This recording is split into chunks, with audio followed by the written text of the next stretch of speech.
But then there's also sin, and there's also that. Okay, I'm not really sure. Anyway, let's run that. Hi friends, welcome back to the channel. I hope you appreciate the lighting. I had to buy new light bulbs today. If you're new here, my name's Ash, I'm 27, I'm a cybersecurity enthusiast, and on this channel we learn all things cybersecurity, hacking related, and we play capture the flags and we have a lot of fun. And I hope that's cool and that's something that you want to do. On today's video, we're going over day 4 of the Advent of Cyber 2022 challenge from TryHackMe. We're currently up to day 4. So let's get into the video. So we've got task 9, which is day 4, scanning through the snow. Ooh. So again, we have another wonderful video walkthrough, much better than mine. And it's from Husky Hacks, who I'm currently going through the course Responsible Red Teaming. And I highly recommend you check it out. It's free and it's very interesting. So we've got a little nod to the previous day. So if you haven't done that, definitely go check out the playlist that I've got. Link here. We've got yesterday's video and all the other videos for you. So that was about open source intelligence, where we looked at the GitHub repo. So our development domain has been pulled down for maintenance, and we need to help McRed scan the network. So in today's objectives, we're going to go over what is scanning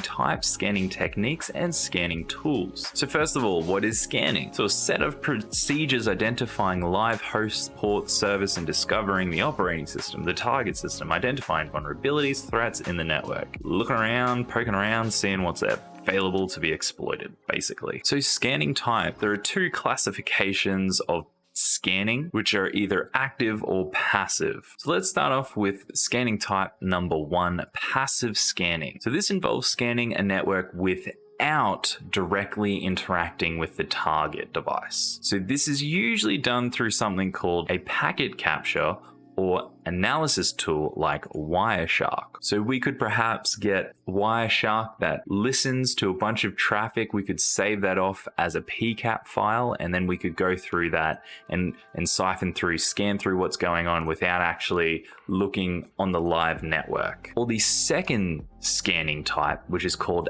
active scanning. And this is the opposite method, where you scan individual endpoints in an IT network to retrieve more detailed information. So this involves actually sending traffic or sending packets or queries directly to the target. So this active scanning is more of an immediate deep scan to perform on targets to get detailed information. So it can be like a single endpoint, so maybe one device, or it can be a network of devices or endpoints. Cool. Okay, so let's quickly go over some scanning techniques. So scanning technique number 1, we've got network scanning. So a network meaning a collection of connected hosts or computers. So this could be servers and desktops, printers connected through routers or switches. So this type of scanning technique helps to map out a complete network to sort of get the landscape of where everything is and how it's all connected. So this is going to include live computers or hosts, open ports, which allow to know more information about what's actually running on those computers, IP addresses, so getting an idea of the scope of the IPs or any other services that are running, and possibly even the operating systems on those hosts. So the whole goal is to sort of get that landscape of everything and then go further and see how, as an attacker, you could start to exploit what you find on that network. And we have an example there. So maybe you find an outdated web server running a version of Apache that has some known vulnerabilities. You find the Apache version number, you go find Python script, and you go and exploit that server and you get access. So the second scanning technique is called port scanning. So ports are always one of those concepts that I always find a little unusual. Essentially, the way I think about a port number is just like, it's just the little door that opens up between 2 devices. As long as you know where that door is on that device and where that door is on that device, they can connect and send what they need to so that it gets to each other. And these are often just given a number 1 through to 65,000 or so. Yeah, it's like 65,535. I think that's the total number. So you might have even come across some of these, like these are sort of like well-known ports. So going back to port scanning, it's the method of trying to find on a device what ports are open. So it shows what kind of services they are running. Oh yes, there we go, 65,536. That was close. So these ports can be in the states. So maybe they're closed, the host is just not listening on that specific port, so maybe there's just nothing there. Maybe that they're being blocked, but open ports, so that's actively accepts connections between specific ports. So like that example of SSH, we see 22 there. Hey, SSH is running. Or there's filtered ports. That's indicating that, hey, yeah, the port's open, but maybe the host just isn't accepting connections. And maybe that's like a filter like based on specific IP. So maybe it's only accepting traffic within the network on some local IPs and not accepting anything outside, for example. So our third scanning technique is vulnerability scanning. So this technique is looking for, as the name suggests, vulnerabilities. And it does this in an automated way. Unlike a network scan where we might manually find a version number and we might manually go and look up that version number and manually go and find a exploit to use and then get that exploit. And then, so we do it all ourselves. This has a lot more automated features where it can go and do most of those steps for us so that we can sort of then get to the last step of actually exploiting. So there's some tools here like Nessus and Acutix.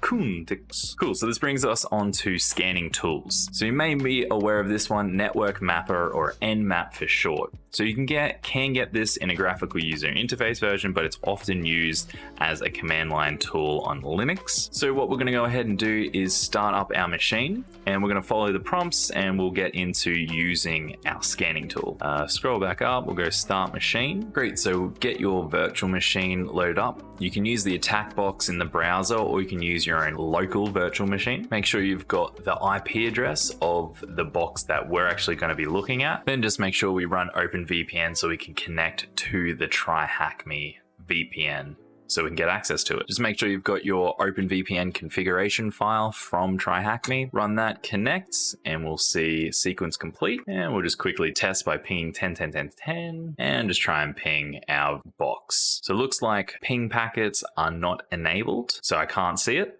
but that's okay. I am connected. Oh, no, it is. It just took a little while to start up. Cool.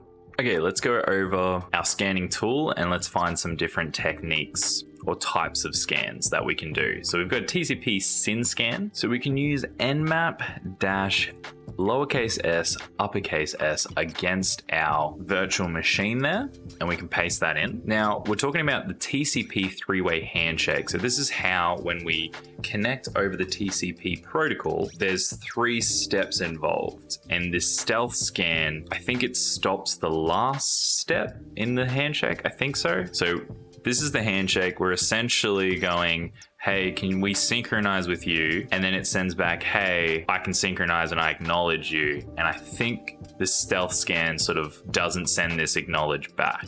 I think that's what it is. Don't quote me on that. So looking at nmap.org's official documentation, we can see here that same scan, SYN, SYNAC, and it sends back a REST. So it does send something back, but it's not the full acknowledge. Yes, it's a REST. But then there's also SYN, then there's also that. Okay, I'm not really sure. Anyway, let's run that. It says you need to be in root to go ahead and do that. So we put sudo at the beginning of that to run this as admin privileges. But I'm pretty sure the default state of nmap is a stealth scan when you just run it. So I'm just gonna run it like normal.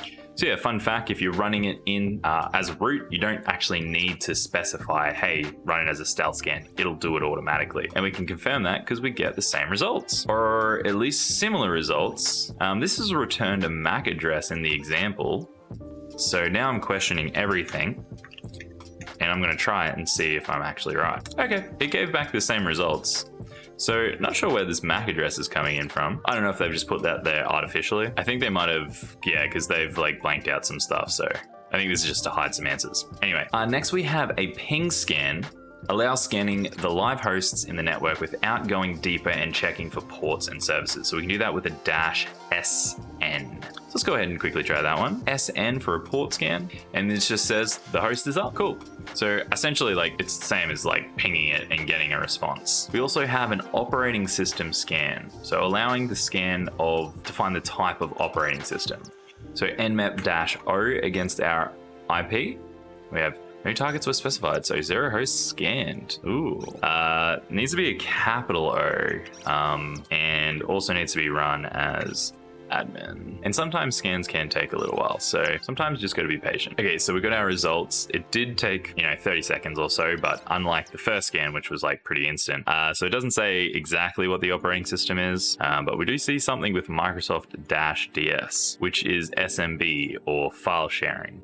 Then lastly, we've got detecting services. So we can go nmap-s V against our IP. There we go. Cool. So we can see here that we get more information about the services that are actually running. So we see the ports, we see how they're connected. TCP shows the states, service again, and it tries to actually find the version there. So we can see that we're running an Ubuntu system that has a web server, which we already know because it is a website. I remember this is santagift.shop. But this 139 and 445, which was that Microsoft-DS, or Samba, is file sharing. And we can see there's a default work group that we can connect to. Nmap's like really powerful. There's like a lot of things. Usually when I run an Nmap scan, I just do -A, which actually just does like OS detection, detecting services, like it does all of that, plus it tries to run, there's like a whole library of scripts within Nmap that's like from other people have made, like the community and stuff,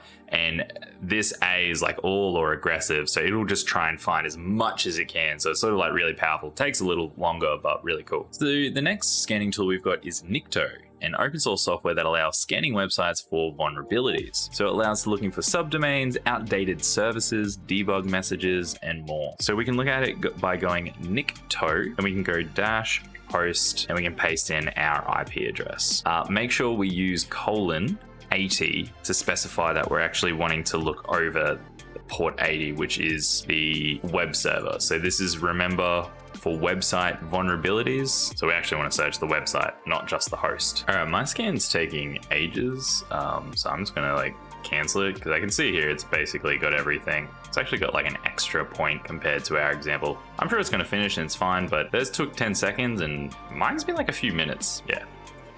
So let's just keep going and we can sort of revisit this.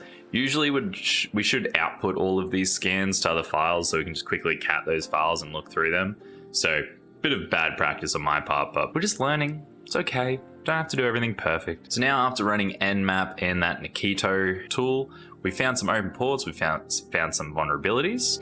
So we've got some examples in here. Don't ask me what everything is, but let's follow our instructions to find out more. So we've noticed our Samba service is running and we can gain access via that way. And we know that the Banded Yeti, the baddies, got a few lists of admin usernames and passwords from using OSINT. So we can type in the following command in the address bar. So let's open up a folder and I'm just going to copy mine and paste it directly in there. And there we go, we've got Windows shares. So we can go into the admins folder and we have an authentication required.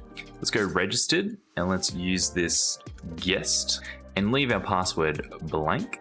I'm gonna go remember forever. Let's go connect, or actually follow the instructions because we can do more than just look at a picture. All right, that looks like it's mounted it and we're looking at the flag.txt and our user list.txt. So let's go down to our questions and let's go tackle these. So we've got the first question.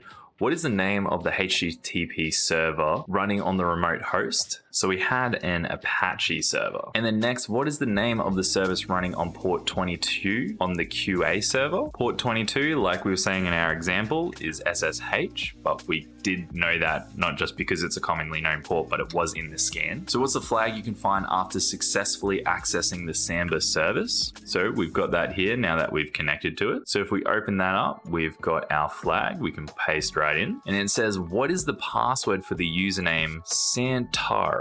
So we've got another .txt file here. So let's go open this user list and hopefully there's a user that matches this. So we've got Santa, we've got our Santar, and we've got Santa25. We can paste that in and submit. And that is our room. Awesome. Thanks so much for joining. I hope you enjoyed the video. Feel free to leave a like and leave a comment, letting me know how you went in this challenge and what you're enjoying the most. Feel free to subscribe and ding the bell if you like. Thank you so much for getting to this part of the video. I do appreciate it. I think this is a really fun room, and I'm very excited for day 5 and what the future days hold. Up on the screen, I'm gonna let YouTube suggest another video for you. The AI has picked out the best video for you to view, so don't want to be mean to the AI. Go ahead and click that video and give it a watch. Thanks very much again, and I will see you in the next one.